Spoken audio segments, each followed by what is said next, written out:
बनता है। देखो, समय रहेगा तो आगे बता देंगे, लेकिन मोटी बात आप ये समझो कि ये माँ के पेट में 9 महीने में तैयार होता है।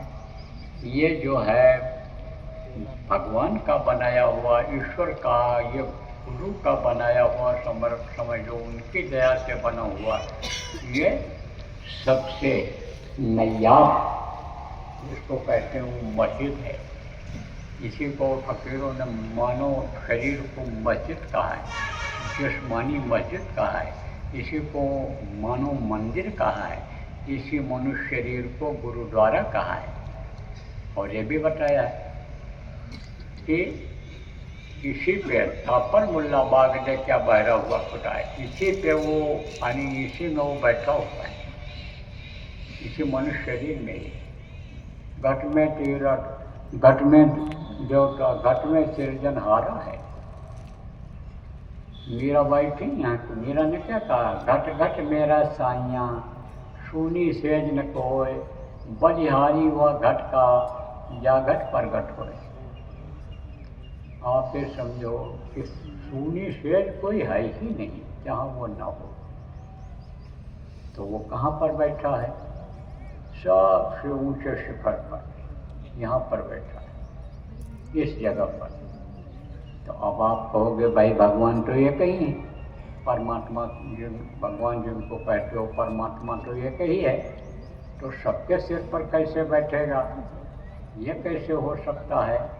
देखो, वो तो अपनी जगह पर बैठा हुआ है, लेकिन उसके मुंह से जो आवाज़ आ रही है, निकल रही है, धारें निकल रही हैं। जैसे देखो, मुंह से बोलते हो तो आप ये समझो कि आवाज़ निकलती है, मुंह से बोलते हो तो दांत नहीं रहता कुछ लोगों के मुंह से, यानी ये जो थूक बन करके है ये ऐसे ऐसे कई जगह बूंदों के रूप में गिरता है। हाथ कर दो तो हाथ पे गिरेगा, मुंह के सामने बात करो तो मुंह पर गिरता है, पहुँचते हो ऐसे पीछे हट जाते हो, होता ऐसे शब्द की धार उतर रही हूँ, और जितने भी जीव हैं सब तो ऊपर आ रही है, सब। अब आप ये समझो वही परमात्मा है, उसी में पूरी ताकत है परमात्मा की। तो कहाँ पर है, कहाँ पर स्थान का, यहाँ देखता कहाँ से, यहाँ से, दोनों आँखों के बीच से, यहाँ से। यहीं पर तीसरा तिल है, यहीं पर पिंडी 10वां द्वार। मनुष्य शरीर का पहले माँ के पेट में पिंड ही बनता है, तो पिंडी 10वां द्वार है। तो यहाँ से वो दिखाई पड़ता है। क्या दिखाई पड़ता है, परमात्मा। कब दिखाई पड़ता है, जब ये युक्ति मैं बताऊंगा आपको और इसको करोगे तब वो दिखाई पड़ेगा, उसकी आवाज़ बिल्कुल साफ सुनाई पड़ेगी। अब आप ये समझो, जहाँ पर इसका बैठने का स्थान है परमात्मा का, उसी को जीवात्मा कहते हैं। पहले इसका नाम सूरज था, जीव था, फिर शिव हुआ, और फिर ये मतलब ये समझो कि सूरज था, फिर यानी आप ये समझो शिव हुआ, और फिर ये जीव हो गया। जब इस मनुष्य शरीर में आया तो इसका नाम जीवात्मा रखा गया। परमात्मा से जुड़ी हुई चीज़ है, इसलिए ये जीव तो है लेकिन उससे जुड़ा हुआ है ये, इसलिए इसका नाम जीवात्मा रखा गया।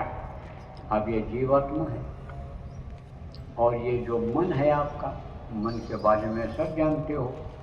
मन जो कहता है वो काम आप करते हो, वो ही मन के कहने पर ही चलते फिरते हो, मन के कहने पर ही खाते हो, मन के कहने पर ही भजन करते हो। तो यह मन है, यह मन और जीवात्मा ये दोनों साथी हैं। आपको अभी तो नए आदमी आए हो, समय रहेगा, स्वास्थ्य ठीक रहेगा तो आपको बताऊंगा ऊपरी रचना के बारे में। तो ये त्रिकुटी स्थान है ऊपर, वहीं से ये साथ हो जाता है, और साथ नहीं छोड़ता, इसलिए दोस्ती हो जाती है, कुल मिल इससे जाता है। और ये उसी के साथ 24 घंटा रहता है, आत्मा के साथ। तो पहले जीवात्मा ज़्यादा ताकतवर थी और अब कलयुग में मन ताकतवर ज़्यादा हो गया, क्योंकि जीवात्मा की धार से ही यह शरीर चलता है।